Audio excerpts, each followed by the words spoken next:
Her name was Mary Katharine, the only woman whose name is on the Declaration of Independence. Before America was even a country, a young girl lived in the colony of Connecticut in a busy port town with her parents and younger brother. News from near and far would arrive with each docked ship. She grew up under British rule, learning to love the colonies she would one day fight for. Her name was Mary Katharine Goddard. Most parents in colonial America thought girls should only learn to cook, sew, and take care of the house. But Mary Katharine's parents disagreed. They wanted their daughter to have the same education as her brother, William. Mary Katharine learned how to read and write just as well as her brother.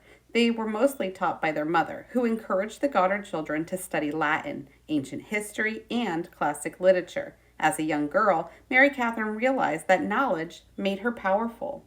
Mary Katharine and her brother were only teenagers when their father died. William was in the process of apprenticing as a printer, an important and well-respected job.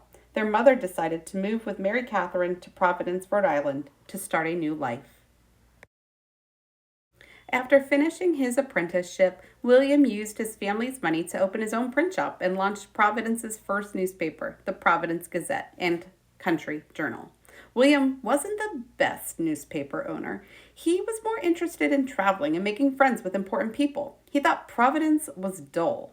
But Mary Katharine and her mother loved Providence. Since William was often away or preoccupied, they couldn't rely on him to keep the family business running. So by the age of 24, when most young colonial women were thinking about marriage and children, Mary Katharine was learning how to be a printer, composing pages, setting type, and operating the press. Mary Katharine knew the importance of this work in colonial America. Printers were the primary way people received information about what was happening in their community and the world around them. By 1765, anger against Britain erupted within the colonies. Britain announced the Stamp Act, which forced colonists to pay a tax on printed paper. The colonists didn't think this was fair. They called it taxation without representation, because they had no representation in Parliament to vote for or against the tax. Many colonists protested, and the Providence Gazette was no exception, printing articles complaining about the Stamp Act. Eventually, William decided he had enough of Providence. He left the print shop in the hands of Mary Katharine and moved to Philadelphia, Pennsylvania to start another newspaper called the Pennsylvania Chronicle and Universal Advertiser. Running the Pennsylvania Chronicle was hard work, and William was easily distracted, but someone had to keep the business going. William decided the solution was to sell the Providence paper, and he convinced Mary Katharine and his mother to move to Philadelphia. Up for the challenge and always loyal, Mary Katharine joined her brother to work on the Pennsylvania Chronicle. Soon, William chose to move again. This time, he headed to Baltimore, Maryland, where he started another newspaper called the Maryland Journal and the Baltimore Advertiser. It came as no surprise 6 months later when he closed the Pennsylvania Chronicle and asked Mary Katharine to run his new paper. Her name was Mary Katharine, and she would not let her brother down. By then, tensions were heating up between the colonies and Britain. They had a wide ocean between them and disagreed about how the colonies should be governed. Many colonists felt they should no longer be ruled by Britain. The British did everything possible to hold their power over the colonies. While William preoccupied himself with other business, Mary Katharine kept the Maryland Journal going, printing important news about British conflicts. She had strong opinions and printed bold commentaries, making clear she did not like Britain's unfair treatment of the colonies. Things like, if we can tax the Americans without their consent, they have nothing, which they can call their own. Liberty with danger is preferable to servitude with security.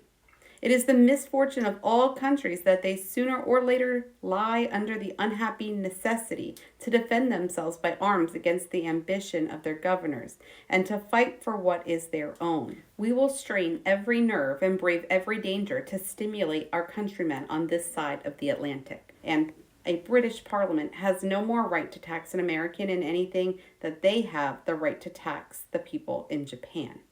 While Mary Katharine was successfully running her brother's printing business, things weren't going as well for William. He often got into fights expressing his strong opinions about politics and British rule. Then things got worse for William. While visiting his former home of Philadelphia, William was arrested and sent to jail. He had failed to pay the bills he ran up while publishing the Pennsylvania Chronicle. On April 19th, 1775, shots rang out in Lexington and Concord. This was the shot heard around the world, and it marked the beginning of the Revolutionary War. The Maryland Journal was one of the first papers in the colonies to report that war had begun. The Revolutionary War was a difficult time for the colonies. Food and resources were scarce, and people worried about keeping their families safe. The printing business suffered, but Mary Katharine understood the importance of getting information out to the people. Throughout the war, she rarely missed an edition. Her name was Mary Katharine, and she was a patriot. Mary Katharine couldn't rely on William anymore. She knew that if it weren't for her, the Maryland Journal would not be the important paper that it was. Just 1 month before her 37th birthday, she decided it was finally time to take credit for her hard work. She changed the paper's ownership information to read, "Published by M.K. Goddard." This was a daring move. Finally, she was announcing to the world that she was the real genius behind the paper, not William.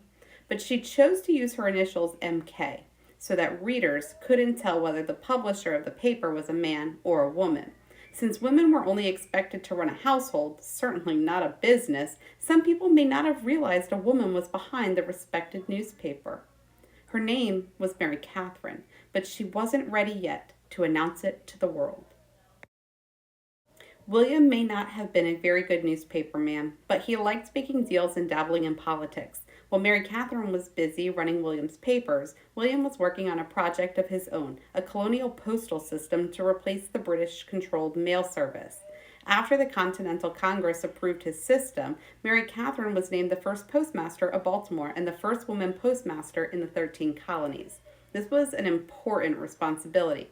Baltimore was a bustling port city, and its post office would become one of the busiest in all the colonies. Mary Katharine took her job as postmaster very seriously, but she never neglected the Maryland Journal. Now more than ever, the people needed the press, especially with hostilities rising between the colonies and Britain. On July 4th, 1776, a handwritten version of the Declaration of Independence was approved by the Continental Congress, declaring freedom from the British. Copies were hastily printed and distributed. The Declaration was read in public squares, in taverns, and on the battlefields in celebration of liberty. Except the names of the signers never appeared on the document. There was good reason for this. The Declaration of Independence was an act of treason against Britain. If the British learned the identities of the signers, they could be sentenced to death. The war raged on, and the Continental Congress moved to Baltimore, just a few short blocks from Mary Katharine's printing office. Mary Katharine had the responsibility of overseeing the delegates' mail, printing congressional documents, and running a newspaper. The Maryland Journal became a pipeline of information for the American people. Mary Katharine knew a free and open press would be an important part of the America that was beginning to form. And then the Continental Congress made a daring decision to print a new version of the Declaration of Independence, this time with all the names of the signers. Congress gave the job of designing and printing this official document to a trusted fellow patriot, Mary Katharine. Mary Katharine had been handed a great honor and a big responsibility. Her printed version of the Declaration of Independence would announce the birth of a new nation and was intended to be preserved forever for future generations. The people named on the document pledged their honor, fortunes, and lives in the formation of the United States of America.